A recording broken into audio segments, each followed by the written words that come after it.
Hello everyone, and welcome to this snapshot on filling prescriptions. This snapshot is part of Module 5 of the Medical College of Wisconsin School of Pharmacy, Wisconsin MPJE Review. So first, let's talk about something that we all have worked with, medication profile records. So in Wisconsin, these are required to be maintained with the appropriate patient information.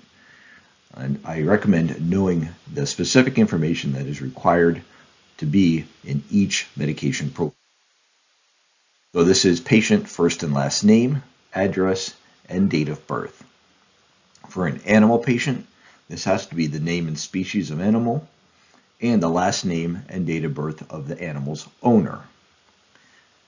Also in the medication profile, all prescription info and all prescriber info must be included for each patient. In addition, the pharmacist must attempt to ascertain and record things like allergies, any adverse drug reactions, and any chronic conditions that the patient has. So this is all specified in FAR 7.11. In Wisconsin, all medication profiles and all prescription records are maintained, of course, for 5 years at a minimum. And it's important to note computer system requirements, as we all use computer systems for these medication profiles. A computer system must be able to print any data requested, and there must also be a backup system or procedure in place in order to fill prescriptions in case the computer system is down. Let's move on to an important process, drug utilization review. In Wisconsin, prospective DUR is required prior to every prescription fill. This is something that's first required by OBRA 90 back in the 90s for Medicaid recipients. And most states have followed suit and require this for all patients. So this is prospective because it is performed before the medication is. And if there's concern with any aspect of DUR, if there is any problems detected, the pharmacist is obligated to either mitigate or resolve the problem before dispensing the prescription. Those prospective DUR, let's take a step back in time and look at what OBRA 90 required on a federal level. So they required a bunch of things. They required the pharmacist to look at over or underutilization of the drug, any therapeutic duplication that occurs, drug interactions with patient diseases, other drugs, patient allergies, if there's an incorrect dosage or duration of treatment, or if there is any potential for clinical misuse or abuse. So in Wisconsin's DUR,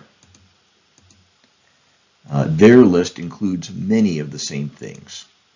So reasonable utilization and optimum therapeutic outcomes, therapeutic duplication, drug interactions,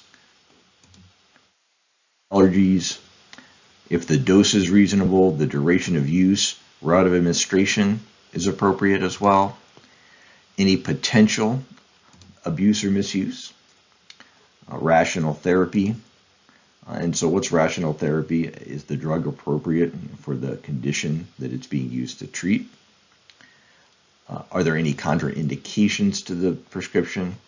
And are the directions for use reasonable? As I mentioned, pharmacists must take steps to resolve any of these issues that are detected. As you're studying for MPJE, it is very important to be able to know and list the various components of.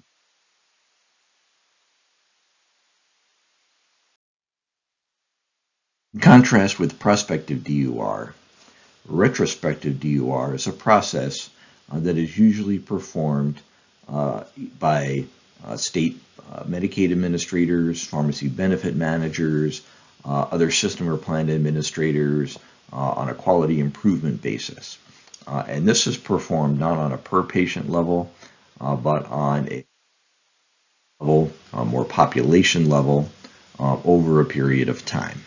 Okay, so this is not done on a per prescription basis. So typically it will use medical record or claims data, and some of these organizations will look back to see if they can identify trends of patterns of use or misuse. Generic utilization is a big one, or if in general guidelines are being adhered to for therapy. Retrospective DUR results can then be used to implement prescribing education efforts, guidelines, and aid in the development of clinical decision support systems for pharmacists and prescribers. So this is something that is not performed by pharmacists in a pharmacy, but by pharmacists or other workers in organizations.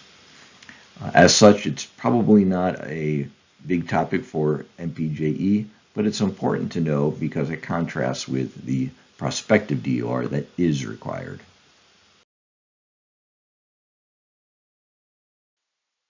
Let's turn to drug product equivalence and the regulations behind.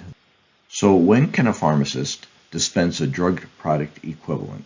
Lots of time we think of these as generic drugs, but drug product equivalents could also be another brand name of the same medication.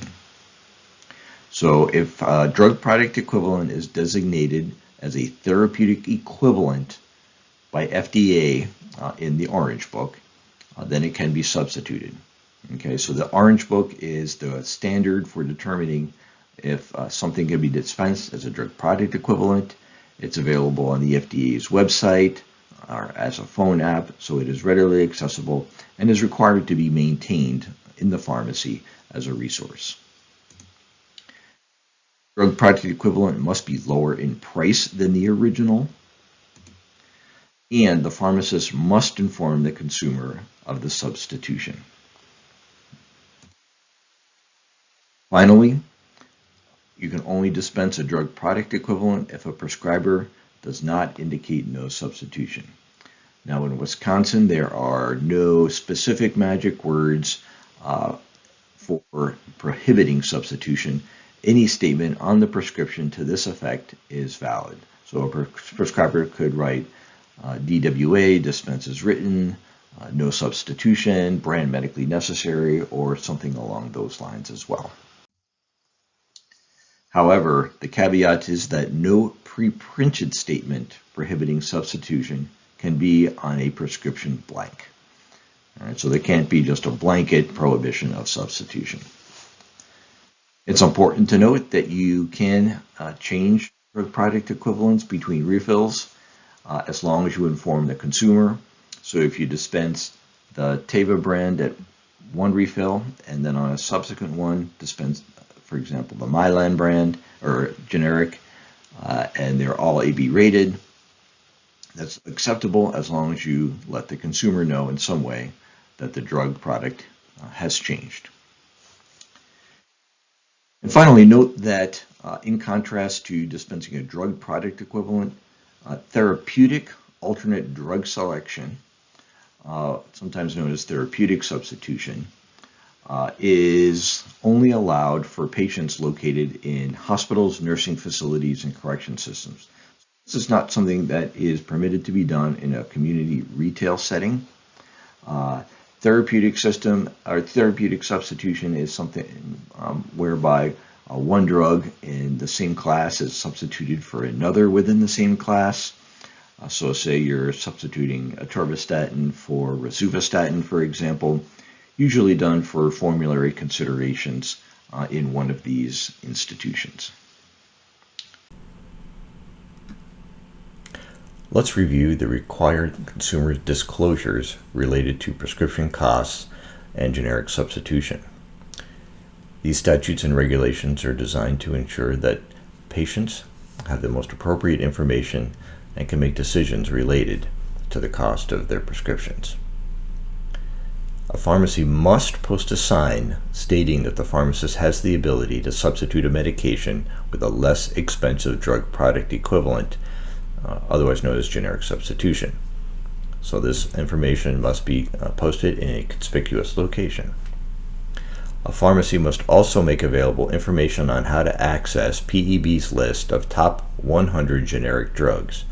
This list is updated annually by the PEB, and this can be a link to the PEB's website. So you can go out to the Pharmacy Examining Board's website, and there is a link there with this list of information that is updated annually. The pharmacy then must create its own list and update it monthly of the retail price at that pharmacy of the drugs from the Pharmacy Examining Board's top 100 list that are available at that pharmacy. This list can differ from pharmacy to pharmacy based on the drugs that that pharmacy carries, but it must include brand and generic names, biologics, and any interchangeable biologics that the pharmacy carries.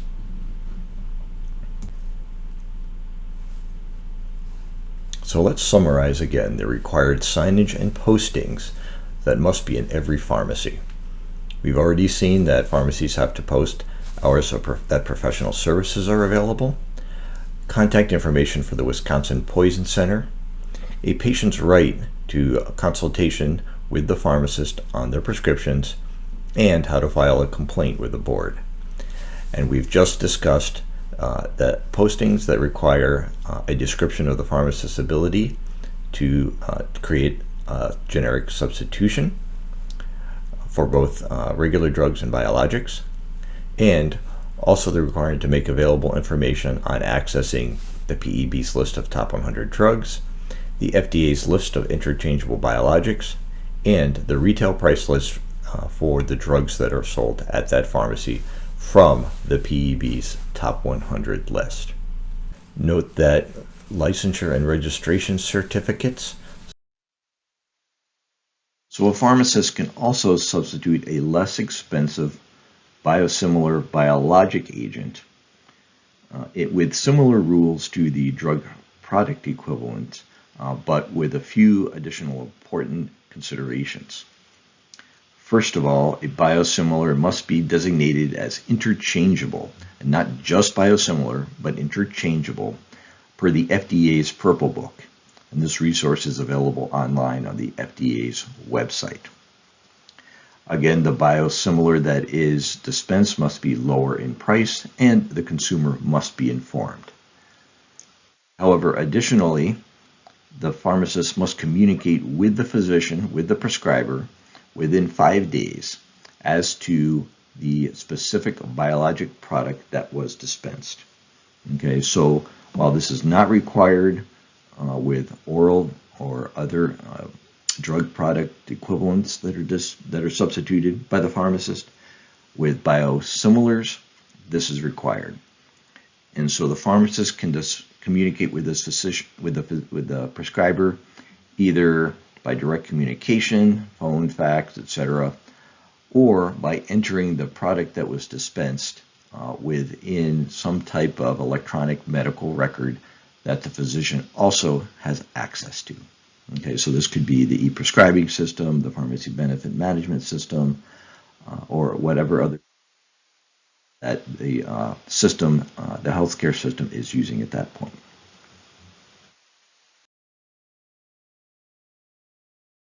Moving on to labeling a prescription. Let's take a look at the required and optional information that's required on a prescription label. Required information will be shown in black, whereas optionals will be shown in red. So first of all, required pharmacy information includes the name of the pharmacy, its address, and its phone number. The prescription number is required, as is the date of current fill. Patient name, first and last, and the doctor's name is also required. Now, doctor's name is all that is specified in the rules, not first or last. Next, we have the prescription, directions for use, the drug product name, strength and quantity, refills remaining, if any, and a beyond use date for the drug product. Let's take a look at a few of the options and exceptions. First of all, for the name, the few exceptions to the name being on the label include expedited partner therapy, dispensing of opioid antagonists, and epinephrine for school use. So we'll talk about these exceptions in later modules. We'll also talk about what needs to be on the prescription for an animal patient. Slide deck. Their optional information include the indication for the prescription. Here for high blood pressure, if this is specified on the prescription by the prescriber or if it's requested by the patient. So a patient can request the indication for the drug be placed on the prescription. Other optional information include the brand name, if the brand name is what is prescribed and the generic is what's dispensed under drug product substitution.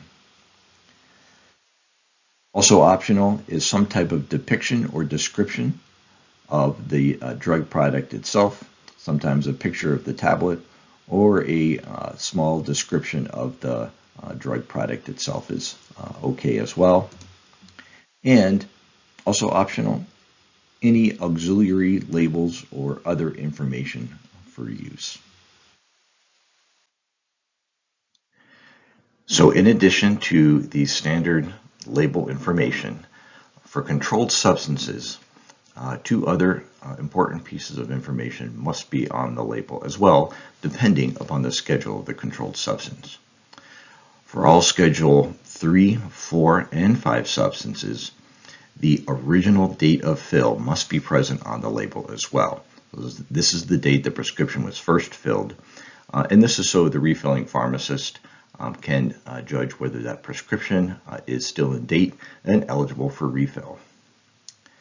Also, for all Schedule 2, 3, and 4 prescriptions, federal law requires the federal caution label to be placed on all prescriptions in these three schedules.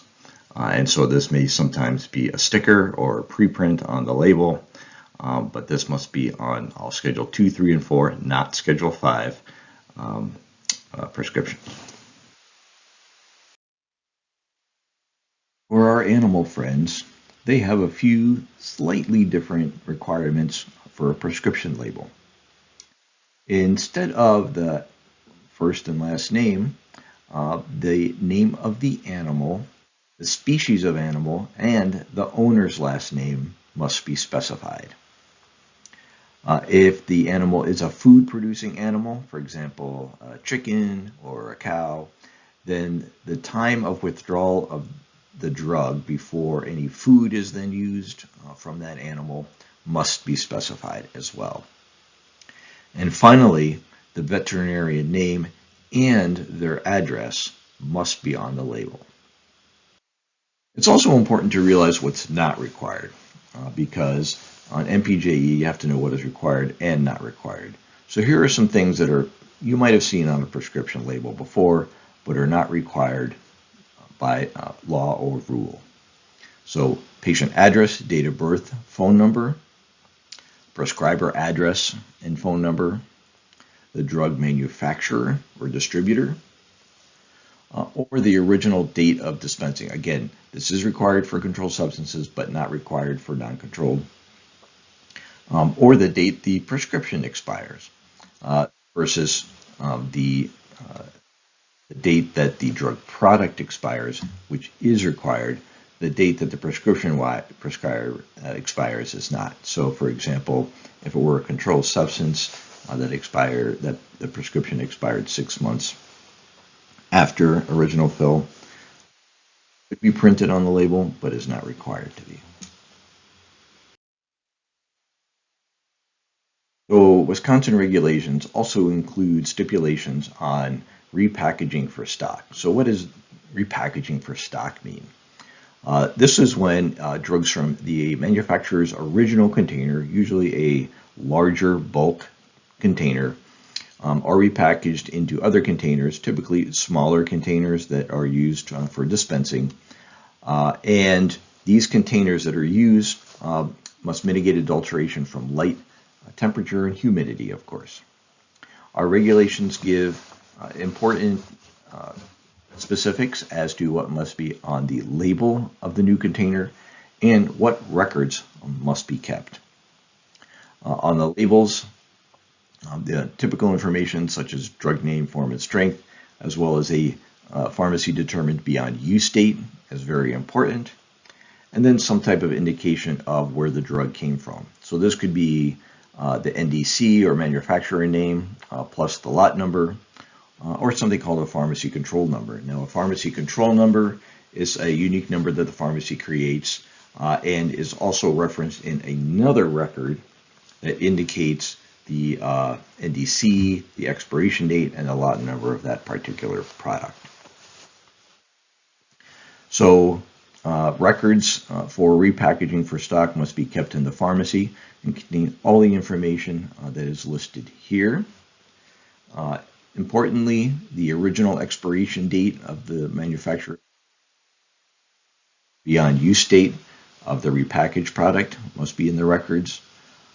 Whoever the person is that is doing the repackaging, as well as the pharmacist that is verifying the accuracy of the repackaging. The date of repackaging, and again, if the pharmacy uses a control number, and this is optional, this must be also maintained in those records. And all these records have to be maintained for a minimum of 5 years.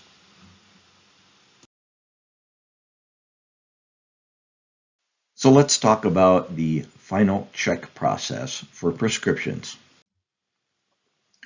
So Wisconsin requires a final check for all prescription drugs and devices that are dispensed.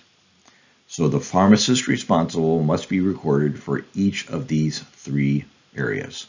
First of all, the label is correct, meets all label requirements, that the product is correct, so verification of the product, and that the DUR has been completed.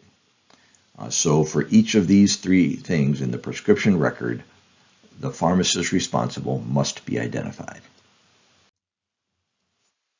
If there are interns or students practicing pharmacy under the supervision of a licensed pharmacist, they can complete the final check. However, the record must indicate the pharmacist under whose supervision that intern or student is working. Important exception to this is product verification.